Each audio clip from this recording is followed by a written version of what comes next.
తిరుమలలో పాప వినాశనం ఆకాశికంగా చూచిన తర్వాత మనల్ని బస్సు ఇక్కడ డ్రాప్ చేస్తుంది. జపాలి మందిరం తిరుమల కొండల మధ్య దట్టమైన అడవుల మధ్య ఉన్నటువంటిది. ఇది పవిత్రమైనటువంటి పుణ్యక్షేత్రం. జపాలి పుణ్యక్షేత్రం. జపాలి ఆంజనేయ స్వామి ఆలయం. తిరుమలలో ప్రధాన ఆలయం నుండి పాపనాశనం వెళ్ళే దారిలో ఈ క్షేత్రం ఉంటుంది. జపాలి తీర్థం వెనుక ఉన్నటువంటి ముఖ్యమైన పురాణ చరిత్రను మనం ఇప్పుడు తెలుసుకుందాం.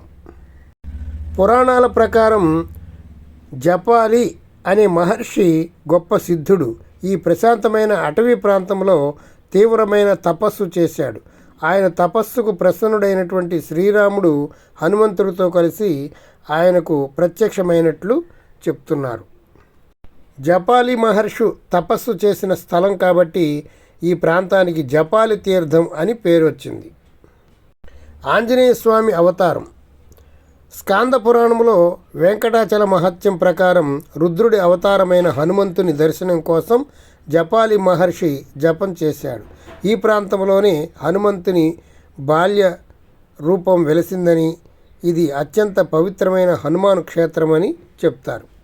ఇది సుమారుగా 1 కిలోమీటర్న్నర దూరం ఉంటుంది. ఇక్కడ చూడండి, రుద్రాక్షలు అమ్ముతున్నారు. నిజంగా చెట్టు నుంచి కోసుకొచ్చినటువంటి రుద్రాక్షలాగా ఉన్నాయి. అవి నిజమెంతో అబద్ధమెంతో నాకైతే తెలియలేదు. మీకు తెలిస్తే కామెంట్ రూపంలో తెలియజేయండి. ఇది సుమారు 1.5 కిలోమీటర్న్నర దూరం ఉంటుంది. అన్నీ ఒక కొండ ఎక్కి దిగినట్లుగా ఉంటుంది. అన్నీ ఇలా మెట్లుగా ఉంటాయి. కొంతసేపు మెట్లు ఎక్కుతాము, మళ్ళీ కొంతసేపు అయిన తర్వాత మళ్ళీ మెట్లు దిగుతాం. ఇక్కడ చూడండి, మా కుటుంబ సభ్యులు, మా మిసెస్ అందే పుష్ప, నేను, మా కుటుంబ సభ్యులు, మా మేనల్లు మేనగోళ్ళు కలిసి ఈ జపాలి తీర్థాన్ని దర్శించడం జరిగింది. ఈ అటవీ ప్రాంతంలో ప్రయాణం చేస్తూ ఉంటే చాలా ఆనందంగా ఉంటుంది, చాలా అద్భుతంగా ఉంటుంది ఈ ప్రయాణం. మోకాళ్ళు నొప్పులు లేనటువంటి వాళ్ళు చక్కగా వెళ్ళి రావచ్చు. ఇది తిరుమలలో పుణ్యక్షేత్రాన్ని దర్శించినటువంటి అనుభూతి మనకి కలుగుతుంది. ఇది చాలా దట్టమైన అడవి, చాలా ప్రశాంతమైనటువంటి వాతావరణం ఇక్కడ మనకి కనిపిస్తుంది. ఇక్కడ 1 గంట సేపు గడపడం నిజంగా మనకు ధన్యం, పుణ్యం. ఆలయ ప్రాంగణంలో నిరంతరం నీటి ఊటతో ప్రవహించే ఒక పవిత్ర కోనేరు ఉంది. వనవాస కాలంలో శ్రీరాముడు, సీతాదేవి, లక్ష్మణుడు మరియు హనుమంతుడు ఇక్కడ కొంతకాలం విడిది చేశారు అని చెప్తుంటారు. వారి దాహార్తి తీర్చుకోవడానికే ఈ తీర్థాన్ని ఉపయోగించారని పురాణాలు చెప్తున్నాయి. అందుకే దీనిని సీతా కోనేరు లేదా రామకొండం అని పిలుస్తారు. దోష నివారణ. ఈ తీర్థంలో స్నానం చేసి జపాలి ఆంజనేయ స్వామిని దర్శిస్తే గ్రహపీడలు, శని దోషాలు, భయాలు మరియు పూర్వజన్మ పాపాలు నశిస్తాయి. మానసిక ప్రశాంతత. దట్టమైన చెట్ల మధ్య ఎలాంటి శబ్దం లేకుండా ప్రశాంతమైన వాతావరణం ఉండడం వల్ల ఇక్కడ ధ్యానం చేసుకుంటే లభించే ఆధ్యాత్మిక అనుభూతి చాలా ప్రత్యేకమైనది. దాదాపు 1 కిలోమీటర్న్నర నడిచి వెళ్ళవలసి ఉంటుంది. దట్టమైన అడవి, కానీ మనకి వెళ్ళడానికి ఏమాత్రం ఇబ్బంది ఉండదు. దారి పొడుగుతా మెట్లు ఉంటాయి, నడవడానికి ఇబ్బంది ఉండదు. జనసంచారం కూడా బాగానే ఉంటుంది, కానీ కోతులు ఎక్కువగా ఉంటాయి. మనం తీసుకెళ్లేటువంటి వస్తువులు కానీ ఆహార పదార్థాలు కానీ అవి తినడానికి మన మీద దాడి చేసే అవకాశం ఉంటుంది. కొంచెం జాగ్రత్త వహించాలి. కెమెరా, సెల్ ఫోన్లు ఇవి కూడా లాక్కొని వెళ్ళిపోతూ ఉంటాయి. అక్కడ జాగ్రత్త వహించవలసి ఉంటుంది. చూడండి, మెట్లు ఎంత అద్భుతంగా ఉన్నాయో. దట్టమైనటువంటి అడవి ప్రాంతం చాలా అందంగా ఉంది. అద్భుతమైనటువంటి అనుభూతిని మనం పొందవచ్చు.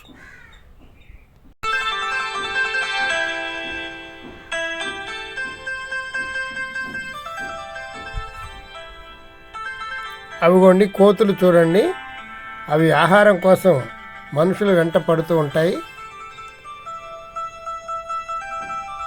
ఈ కోతి చూడండి ఎంత తెలివిగా నీటిని త్రాగుతుందో చూడండి.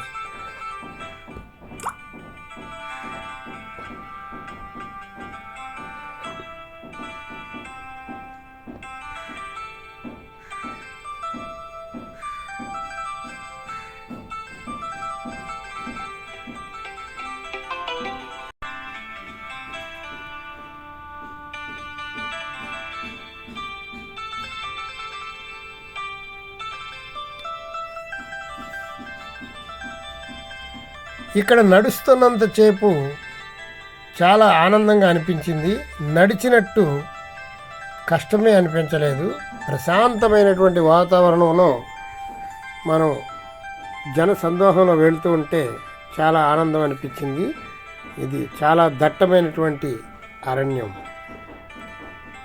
తిరుపతిని పూర్తిగా ఆస్వాదించడానికి ఈ జపాలి తీర్థాన్ని మనం సందర్శించవలసి ఉంటుంది. ఇదిగోండి, మోటార్ సైకిళ్ళు కూడా ఒక ప్రక్క నుంచి వస్తూ ఉంటాయి. క్రొత్తగా కొన్నటువంటి వాళ్ళు పూజ చేయించుకోవడానికి మోటార్ సైకిళ్ళు ఆలయం దగ్గరికి వస్తాయి. ఇక్కడ బ్యాంబూ ట్రీస్ కూడా చాలా ఎక్కువగా ఉన్నాయి. ఈ కిలోమీటర్ పొడవున అందమైనటువంటి మెట్లు ఉన్నాయి. గుడి దగ్గరికి వెళ్ళేదాకా మనకి మంచినీళ్ళు కానీ ఏమీ దొరకవు. ఒక వాటర్ బాటిల్ పట్టుకుని వెళ్ళడం మంచిది. దట్టమైనటువంటి అరణ్యంలో ప్రవేశిస్తున్నటువంటి అనుభూతి మనకి కలుగుతుంది. చూడండి ఎంత అద్భుతంగా ఉందో.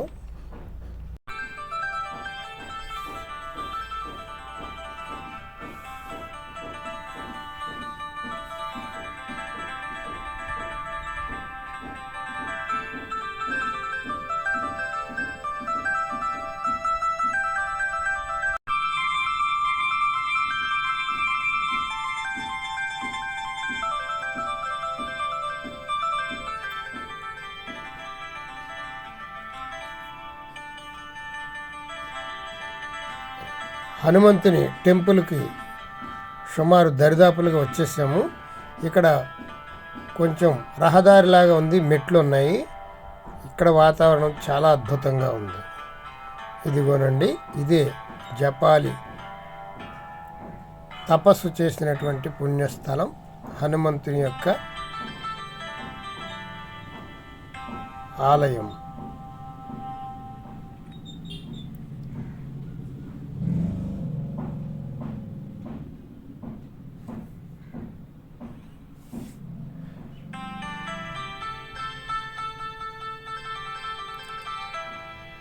జై శ్రీరామ్, జై శ్రీరామ్. ఈ మనకి కుడి చేతి ప్రక్కన కనిపించినటువంటిది కొలను, అదే సీతా కొలను అంటారు. చాలా అద్భుతమైనటువంటి అనుభూతి మనకి కలుగుతుంది. ఈ ఆలయం చాలా ప్రశాంతంగా ఉంటుంది. దట్టమైనటువంటి అడవుల మధ్య ఉన్నటువంటి ఏకైక ఆలయం జపాలి క్షేత్రం. చాలామంది భక్తులు ఇక్కడికి వచ్చి స్వామివారిని దర్శించి ఆనందాన్ని పొందుతూ ఉన్నారు. ఇదిగోనండి, ఇదే కోనేరు, సీతా కోనేరు అనేటువంటిది. సీతారామ లక్ష్మణులు ఇక్కడ విడిది చేసినప్పుడు ఈ నీటిని వారు ఉపయోగించారని మనకి పురాణ కథనాల వల్ల మనకు తెలుస్తుంది. ఈ చెట్టుకి మనం ఒక నాణ్యాన్ని అతికిస్తే మనం కోరిన కోరికలు నెరవేరుతాయి అని అక్కడి వారి విశ్వాసం. సింధూరంతో ఈ చెట్టుని అలంకరించారు. ఎన్నో వందల సంవత్సరాల నుంచి ఉన్నటువంటి చెట్టులా కనిపిస్తుంది ఇది.